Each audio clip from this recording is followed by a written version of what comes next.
And এগুলো হচ্ছে সব হচ্ছে অ্যালোভেরা গাছ আমার, দেন দুর্বা ফুল গাছ, অ্যান্ড এগুলো সব বেগুন গাছ, মরিচ গাছ, লেবু গাছ, ছোট আম মানে কমলা সব।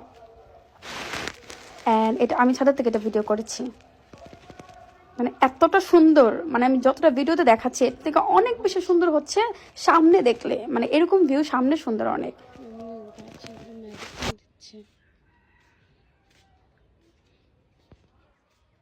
ওষুধ দিতেছ? এটা করলা গাছ, যেটা হচ্ছে মরিচ গাছ, বোম্বাই মরিচ, ধনে পাতা হয় না, এটা ফুল আসছে তো। মরিচ গাছ, মরিচ ছিটতেছ?